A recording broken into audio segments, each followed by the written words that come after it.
Hello friends, welcome back my YouTube channel biology science. आज हम आप लोगों को पोषक पदार्थ और उनके वर्गीकरण के बारे में बताएंगे, अर्थात nutrient and classification of nutrient के बारे में बताएंगे। तो पूरी जानकारी के लिए मेरा पूरा वीडियो अंत तक ध्यान से देखिए, और यदि अभी तक हमारे चैनल को सब्सक्राइब ना किया हो तो सब्सक्राइब जरूर कर लीजिए।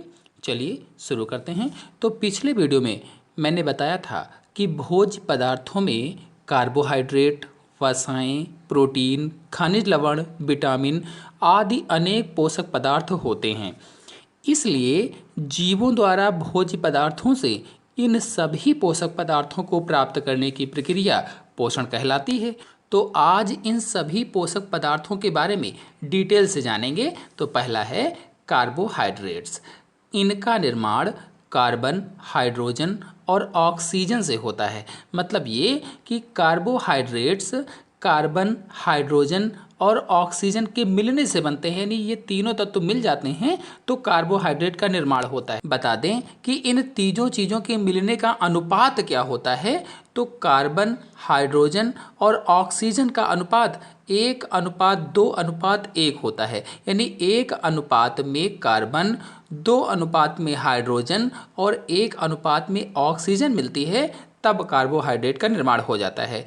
तो ये कार्बोहाइड्रेट जिससे प्राप्त होगा ये जान लेते हैं, यानी किससे किससे प्राप्त होता है ये जान लेते हैं। तो गन्ना, चुकंदर, खजूर, आलू, चावल, मक्का, साबूदाना आदि से कार्बोहाइड्रेट प्राप्त होता है। चलिए अब ये जानते हैं कि कार्बोहाइड्रेट का हमारे शरीर में कार्य क्या है। तो पहला कार्य है, कार्बोहाइड्रेट सभी जीवों में ऊर्जा स्रोत का कार्य करते हैं। यानी जितने भी जीवधारी होते हैं उनमें कार्बोहाइड्रेट ऊर्जा स्रोत देते हैं, यानी ऊर्जा का स्रोत होते हैं, यानी ईंधन उत्पादन के लिए ईंधन का कार्य करते हैं। इसीलिए ग्लूकोज को कोशिकीय ईंधन कहा जाता है। जो ग्लूकोज होता है इसीलिए इसको कोशिकीय ईंधन कहा जाता है। ग्लूकोज प्राप्त किससे होता है? तो गन्ना है, चुकंदर है, खजूर है आदि से। तो आगे आते हैं, अगला कार्य है, ये मंड के रूप में पौधों तथा ग्लाइकोजन के रूप में जंतुओं में संचित होते हैं। मतलब कार्बोहाइड्रेट स्टार्च के रूप में, स्टार्च को हिंदी में मंड कहते हैं, तो कार्बोहाइड्रेट स्टार्च के रूप में पौधों में इकट्ठा रहते हैं और इसी तरह से ग्लाइकोजन के रूप में जंतुओं में इकट्ठा होते हैं। फिर अगला कार्य है, कार्बोहाइड्रेट जंतुओं में बाह्य कंकाल का निर्माण करते हैं। जो जंतु होते हैं, बहुत से ऐसे जंतु होते हैं जिनमें कार्बोहाइड्रेट जंतुओं में बाह्य कंकाल का निर्माण करता है। जो क्यूटिन होती है, जो काइटिन होती है, उसका निर्माण करता है। तो ये तो हुए कुछ कार्य। यदि हानियों को देखा जाए तो भोजन में कार्बोहाइड्रेट की आवश्यकता से अधिक मात्रा का प्रयोग करने से, यानी यदि हमारे भोजन में कार्बोहाइड्रेट आवश्यकता से अधिक हो जाता है तो मोटापा बढ़ता है। तो इस प्रकार से पहला पोषक पदार्थ हुआ कार्बोहाइड्रेट। चलिए अब आते हैं दूसरे पोषक पदार्थ अथवा दूसरे पोषक तत्व पर, जो है वसा या वसाएं अथवा फैट्स। तो इनका निर्माण भी कार्बन, हाइड्रोजन और ऑक्सीजन से होता है। जैसे कि कार्बोहाइड्रेट का निर्माण होता था, बिल्कुल उसी तरह से वसा का निर्माण भी कार्बन, हाइड्रोजन और ऑक्सीजन से होता है। लेकिन इसमें ऑक्सीजन की मात्रा कम होती है। उसमें क्या था? उससे इसमें ऑक्सीजन की मात्रा कम होती है। तो जीवों के शरीर में अतिरिक्त भोज्य पदार्थ वसा के रूप में सुरक्षित रहते हैं। जो जीव होते हैं, जीवधारी होते हैं, उनके शरीर में अतिरिक्त जो भोज्य पदार्थ होते हैं वो वसा के रूप में संचित रहते हैं, फैट्स के रूप में संग्रहित रहते हैं, इकट्ठा रहते हैं। वसाएं कार्बनिक घोलक में घुलनशील तथा जल में अघुलनशील होती हैं। यानी जो वसा होती हैं वो कार्बनिक घोलक में तो घुल जाती हैं, घुलनशील रहती हैं, लेकिन जल में नहीं घुलती हैं, अघुलनशील होती हैं। जंतुओं से यह हमें मक्खन, पनीर, दूध तथा घी के रूप में प्राप्त होता है। अगर जंतुओं से देखा जाए वसा किससे प्राप्त होती है, तो वसा मक्खन से, पनीर से, दूध से, घी से आदि से प्राप्त होती है। और अगर वनस्पति से देखा जाए, पौधों से देखा जाए, तो यह नारियल, बादाम, मूंगफली, सरसों, तिलहन आदि के तेलों से या आदि को खाने से प्राप्त होती है।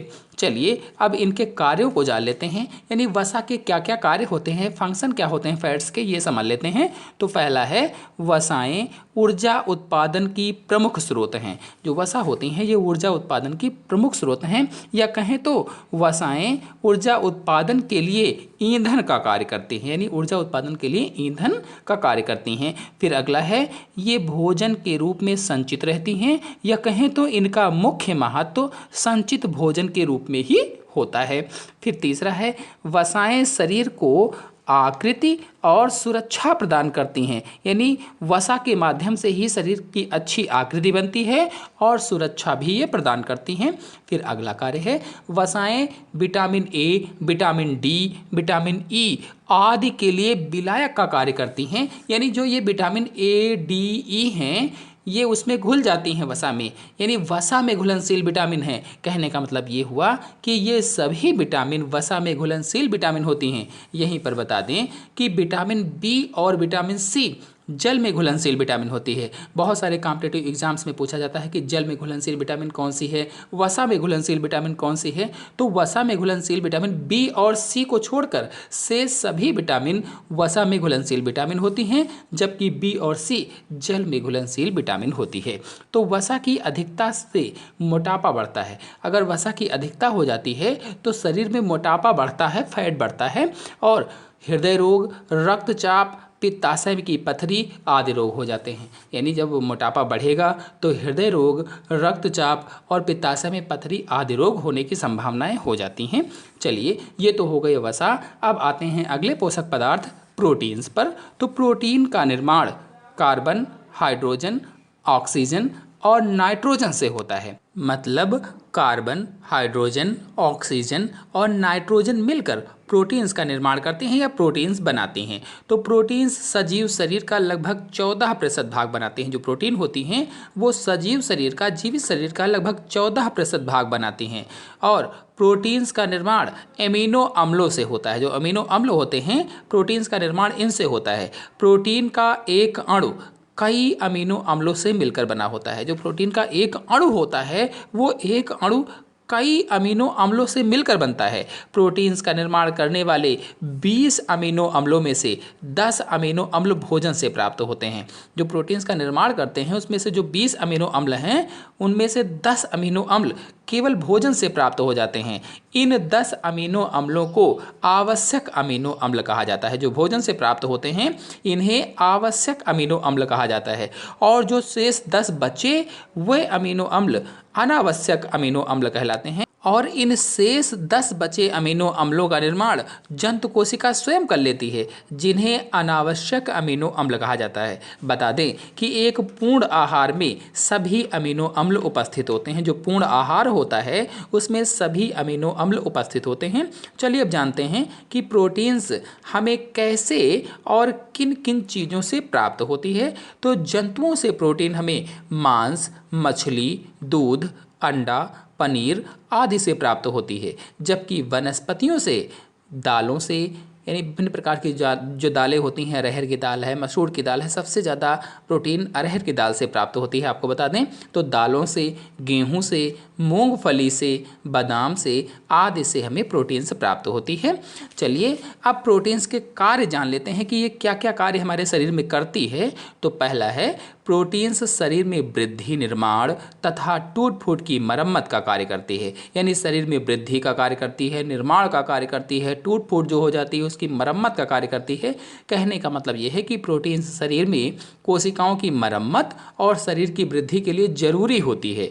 फिर अगला है हीमोग्लोबिन नामक प्रोटीन्स रक्त परिवहन में ऑक्सीजन का वहन करती है। मतलब हीमोग्लोबिन जटिल प्रोटीन्स होती है जो रक्त में ऑक्सीजन का परिवहन करती है। अर्थात ऑक्सीजन को रक्त के माध्यम से, खून के माध्यम से, ब्लड के माध्यम से शरीर की सभी जगहों पर पहुंचाती है। यदि रक्त के बारे में आप वीडियो देखना चाहते हैं तो मेरे चैनल में कई सारे वीडियो अपलोडेड हैं, रक्त पर फुल वीडियो अपलोडेड हैं, आप जाकर के देख सकते हैं। तो कुल मिलाकर के हीमोग्लोबिन जो प्रोटीन होती है इसके माध्यम से जो आरबीसी है, ये आरबीसी में पाई जाती है, रेड ब्लड कॉर्पस में पाई जाती है, यानी लाल रक्त कणिकाओं में हीमोग्लोबिन पाया जाता है जो ऑक्सीजन का परिवहन करता है। फिर अगला कार्य है, प्रोटीन एंजाइम के रूप में रासायनिक उत्प्रेरकों का कार्य करती है। अर्थात एंजाइम सरल प्रोटीन से होते हैं जो उत्प्रेरक का कार्य करते हैं, यानी प्रोटीन जो होती है वो एंजाइम के रूप में रासायनिक उत्प्रेरकों का कार्य करती है। फिर नेक्स्ट है, प्रोटीन रुधिर का थक्का जमा कर रुधिर स्राव को रोकती है। तो शरीर में थ्रोम्बिन और फाइब्रिनोजन नामक रुधिर प्रोटीन्स पाई जाती हैं। जो थ्रोम्बिन है, फाइब्रिनोजन है नामक ये रुधिर प्रोटीन्स पाई जाती हैं रुधिर में। और यदि हम कहीं कट जाते हैं या कहीं चोट लग जाती है तो जब खून निकलने लगता है तो वहाँ पर खून को जमा कर खून को बहने से रोकती है, तो ये इसका कार्य होता है। और फिर अगला है, प्रोटीन वसा फैट का संश्लेषण करती है। बता दें कि प्रोटीन की कमी से क्वांगसरकोर मेरेस्मस नामक रोग हो जाते हैं। शरीर में रोग प्रतिरोधक क्षमता कम हो जाती है अगर प्रोटीन की कमी हो जाए। तो यदि आप लोग क्वांगसरकोर क्या है, मेरेस्मस रोग क्या है, इसके बारे में जानना चाहते हैं तो मेरे चैनल में हार्मोन्स पर वीडियो अपलोडेड है, जिसके अंतर्गत मैंने फुल डिटेल से आपको बताया है कि क्वांगसरकोर क्या है, इसके क्या क्या लक्षण होते हैं, मेरेस्मस क्या है, इसके क्या क्या लक्षण होते हैं और इसको कैसे ठीक किया जाए, पूरी जानकारी उसमें हमने बताई है। चलिए अब आते हैं अगले पोषक पदार्थ विटामिन पर। तो विटामिन जटिल कार्बनिक पदार्थ होते हैं जो शरीर की उपापचय क्रियाओं का नियंत्रण करते हैं। यानी ये कैसे कार्बनिक पदार्थ हैं, तो जटिल कार्बनिक पदार्थ हैं और शरीर की उपापचय क्रिया जो मेटाबॉलिज्म क्रियाएं होती हैं, यानी मेटाबॉलिज्म के लिए जरूरी होते हैं और साथ ही शरीर की प्रतिरक्षा भी प्राप्त करते हैं। जो शरीर की प्रतिरक्षा है उसको भी ये प्रदान करते हैं। तो विटामिन की कमी से अपूर्णता रोग हो जाता है, इसीलिए इन्हें वृद्धि कारक भी कहा जाता है। यानी अगर हमारे शरीर में विटामिन की कमी हो जाती है तो शरीर में डिफिशियंसी डिसीजेज हो जाती हैं, यानी बहुत सारी कमियां हो जाती हैं, जिसे ही अपूर्णता रोग कहा जाता है, यानी कुछ ना कुछ कमी हो जाती है। तो वैज्ञानिक लूनिन ने इन्हें भोजन में सबसे पहले देखा था और वैज्ञानिक फूंक ने सबसे पहले विटामिन शब्द इसका नाम दिया था। अब तक लगभग 20 विटामिन ज्ञात हो चुके हैं। यदि आप लोग विटामिन बी, सी, डी, ई आदि सभी के बारे में पूरी जानकारी चाहते हैं कि किस विटामिन से कौन सा रोग हो जाता है, इसकी कमी से, अधिकता से, और ये विटामिन किस किस चीज़ में पाई जाती है, तो मेरे चैनल में फुल वीडियो अपलोडेड है, अलग अलग भी अपलोडेड है, आप मेरे चैनल में जा कर के देख सकते हैं। फिर अगला पोषक पदार्थ है जल तथा खनिज लवण। तो पहले जल की बात की जाए तो जल शरीर का लगभग 45 से 80% भाग बनाता है, यानी सभी जीवों के शरीर का लगभग 45 से 80% भाग जल होता है। तो जल जीवद्रव्य का मुख्य भाग होता है और जल शरीर में होने वाली सभी जैविक क्रियाओं में भाग लेता है। जितनी भी शरीर में जैविक क्रियाएं होती हैं उन सभी में भाग लेता है। और कितना होता है, तो लगभग में 45 से 80% भाग शरीर का होता है, जल बनाता है।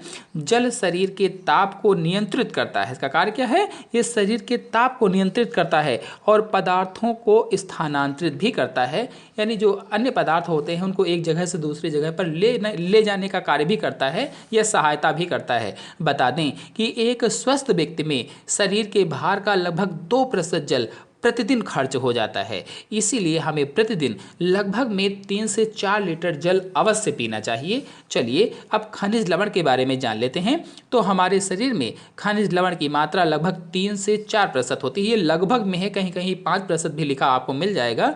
तो हमारे शरीर में खनिज लवण की मात्रा लगभग 3 से 4% होती है, जो मुख्यतः calcium, sodium, potassium, magnesium, carbonates, sulphates आदि होते हैं, यानी ये खनिज लवण होते हैं। तो खनिज लवण शरीर के विभिन्न अंगों के निर्माण में सहायक होते हैं। जो हमारे शरीर के बहुत सारे अंग होते हैं उनको बनाने में ये खनिज लवण सहायक होते हैं। खनिज लवण किसमें किसमें पाए जाते हैं आपको बता दें, तो खनिज लवण हरी सब्जियों, फलों, अनाजों, दूध, मांस, सलाद आदि में पाए जाते हैं। चलिए इनके कार्यों को समझ लेते हैं। तो पहला कार्य है, जीवद्रव्य में संवेदनशीलता का गुण इन्हीं खनिज लवणों के कारण होता है। यानी जो जीवद्रव्य होता है कोशिका के अंदर, उसमें संवेदनशीलता का जो गुण होता है वो इन्हीं खनिज लवणों के कारण होता है। फिर अगला है, जीवद्रव्य के पीएच मान को बनाए रखता है। यानी जो खनिज लवण होते हैं ये जीवद्रव्य के पीएच मान को बनाए रखते हैं। पीएच का फुल फॉर्म होता है पोटेंशियल ऑफ हाइड्रोजन।